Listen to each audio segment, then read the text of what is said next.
You are exhausted. Not the kind of exhaustion that sleep can fix. This is a deeper fatigue. A weariness that sits in your core. You feel like a power source that everyone taps into, draining you day after day, while you smile and say, "It's okay." But it isn't okay. You look around and notice people with half your skill, half your insight, and half your commitment receiving the respect you've earned. Meanwhile, you are asked for favors. You are spoken over. You are given whatever scraps of time and care remain. You tell yourself your kindness is a strength. You believe that if you give a bit more, sacrifice a bit longer, eventually they will notice. Eventually they will value you. They won't. In reality, the more you give, the less regard you receive. In the hidden layers of human psychology, generosity without limits is not seen as devotion. It is seen as vulnerability. And people do not respect what costs them nothing. They consume it until there is nothing left. If you want this cycle to end, if you want to change the dynamic from being consumed to taking control of your own position, you must do one precise thing. It goes against almost everything you were taught about being good. But once you do it, people will stop taking you for granted and start respecting the fact that you could leave. Most people live as NPCs, background characters in someone else's game. They exist to be extracted from.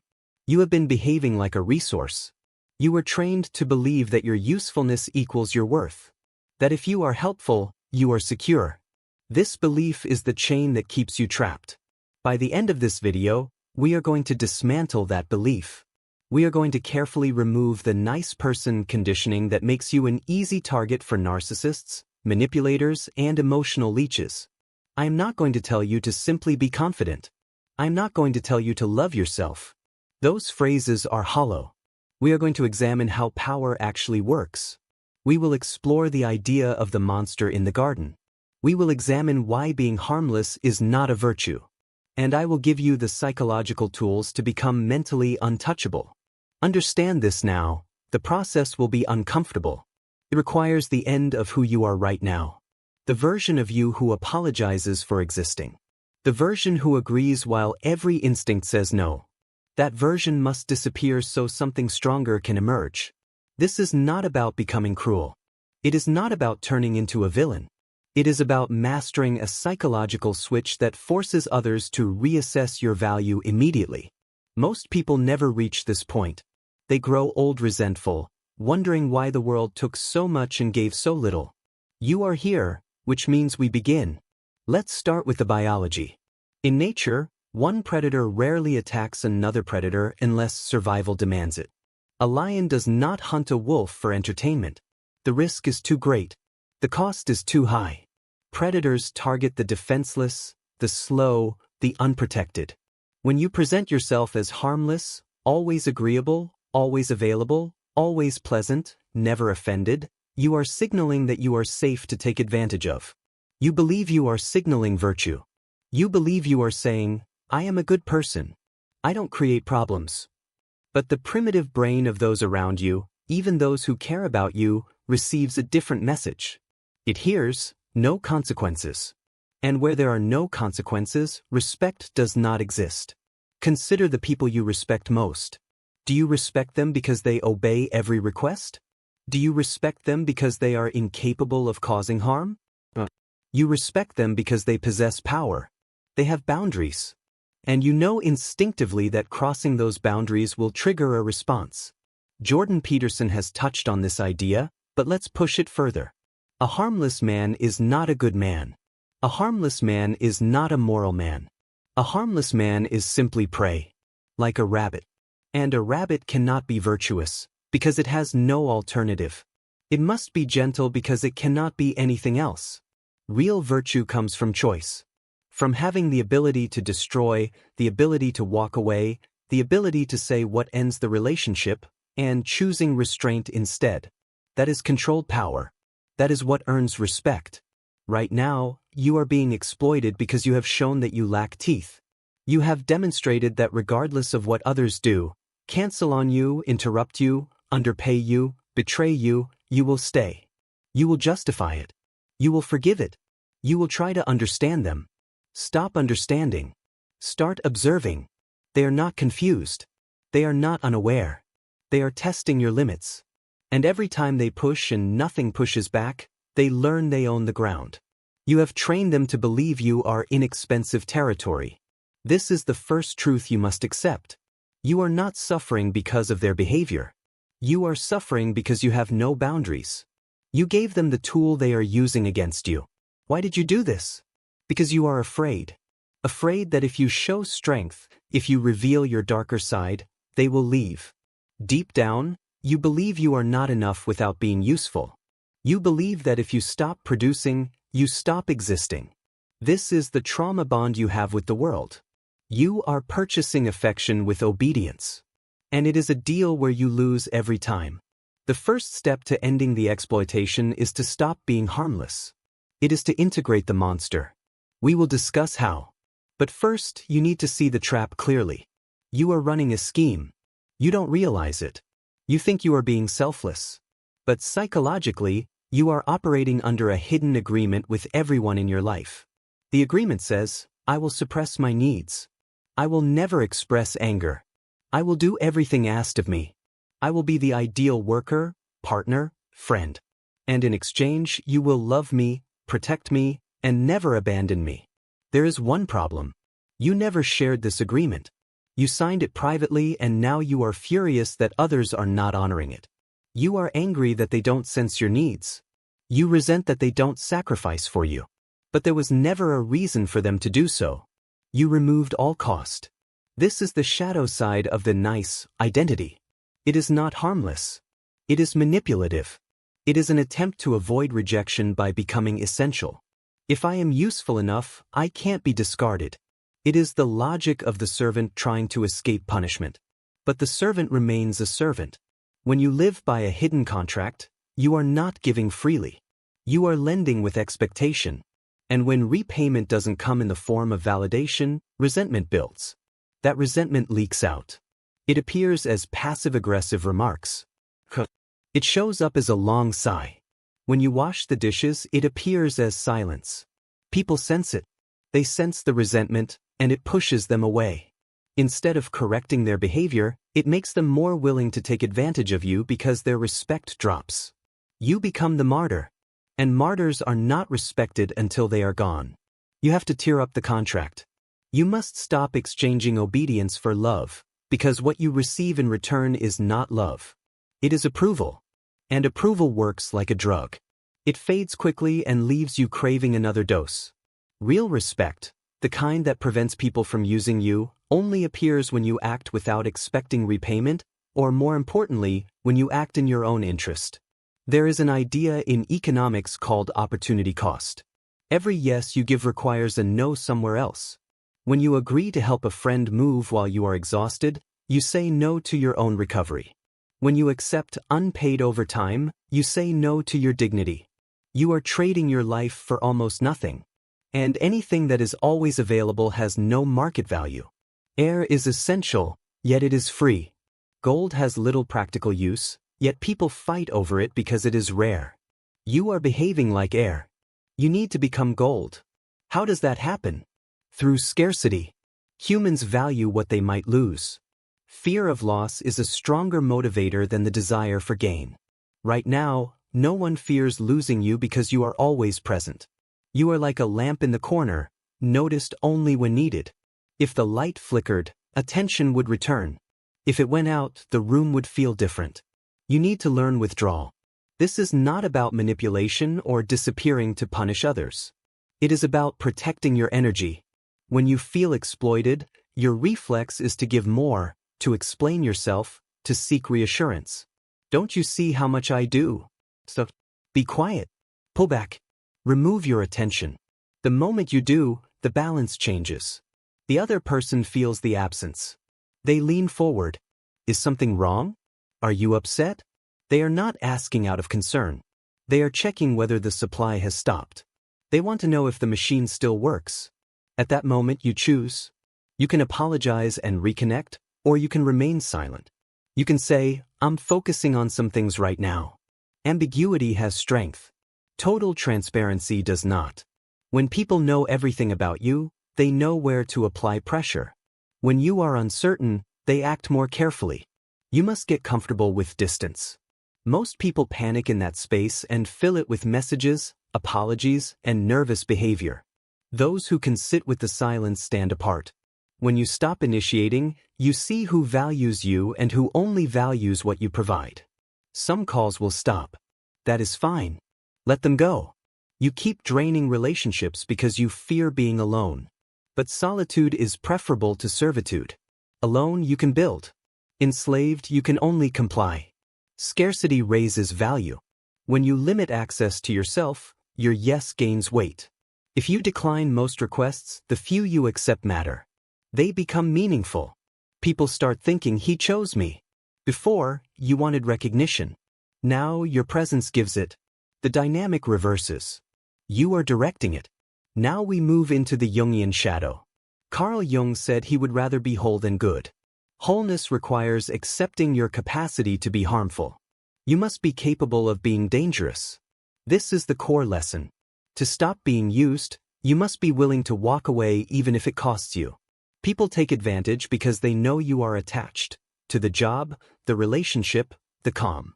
The one who needs the outcome least holds the leverage. This is a rule of relationships. If you cannot leave, you are trapped. And those who are trapped get exploited. To walk away, you need controlled ruthlessness, not toward others, but toward your need for comfort. You must tolerate uncertainty instead of familiar suffocation. This means integrating aggression. Aggression is not violence. It is the energy to assert yourself against resistance. It says, this is my limit. Without it, boundaries mean nothing. They wash away. With it they hold. Remember a time you were disrespected and stayed quiet. You felt pressure in your chest, tension in your throat. That was your shadow pushing back. That was self-respect. You suppressed it to keep peace, and it poisoned you instead. Next time, let it rise. You do not need to shout. You do not need conflict. You only need to say, I will not accept that. Then stop talking. Do not explain. Do not justify. Do not apologize. State the boundary and remain silent. The silence will feel heavy. The other person will fidget. They may joke or accuse you of being sensitive. You stay still. You show that beneath the agreeable surface is something solid. That moment redefines you. You move from harmless to consequential.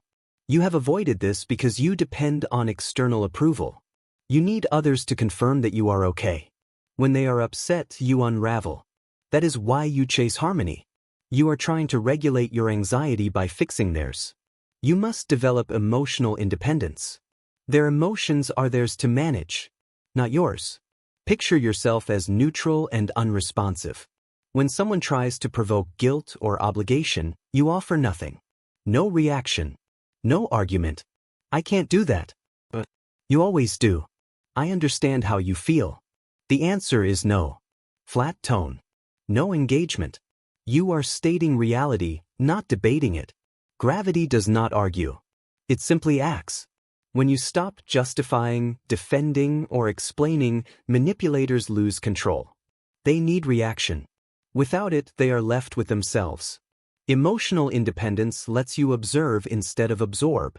You begin to notice patterns. That's guilt. That's pressure. That's avoidance.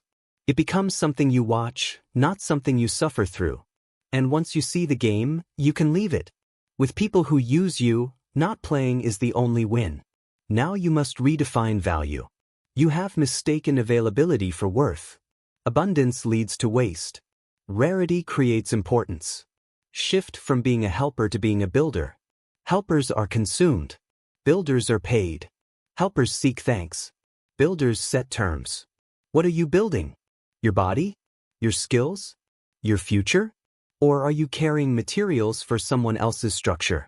When you focus on your own direction, availability drops naturally. You are not pretending to be busy. You are occupied with something that matters. This creates attraction. People respect movement. They follow momentum. And when they come to you now, it is because they value you, not because you were easy to access. This is the transition from the nice guy to the architect. The architect works from a blueprint. He has direction. He does not stop to fix a leaking tap because he is focused on constructing a skyscraper. If you want the architect's time, you must offer something of comparable value. You must rise to the level. This naturally filters out parasites. Parasites seek open wounds. They look for weakness. They cannot attach to a moving train. So move. Build a purpose that sits above your relationships. This may sound harsh, but it is the foundation of healthy connections. If your partner is your entire world, you become a weight. You become heavy. When you have your own world, you become a partner. You become intriguing. You become a challenge. And people are drawn to challenge. They value what must be earned. Stop handing yourself out for nothing. Make access to you something that requires effort. Create a VIP section in your life. Not everyone is allowed in. The entry fee is respect. The entry fee is reciprocity. If someone cannot meet that cost, they remain outside. And you do not feel guilty about this because you understand the value of what you are protecting. There is a failure greater than all others. It is self-betrayal. Every time you say yes while meaning no, you betray yourself. You tell your subconscious that your needs do not matter, that your emotions are wrong, that your safety comes second. Repeat this long enough and it turns into quiet self-contempt. This is why you feel exhausted. You are not worn down by work. You are worn down by the conflict in your mind. The conflict between the part of you that wants to live fully and the part that sacrifices itself to please others. That conflict must end. You must call peace with yourself and draw a firm line against disrespect. This is the core shift. You must be willing to be the villain in someone else's story in order to be the hero in your own. They will call you selfish. They will say you have changed. They will label you cold. And they are right. You have changed. You stopped being consumable. Let them tell their version. Let them frame you as the problem. Often, the villain is simply the person who set boundaries. The villain is the one who chose themselves. Accept the role. If protecting your peace earns that title, then take it. The moment you accept it, their tools lose power.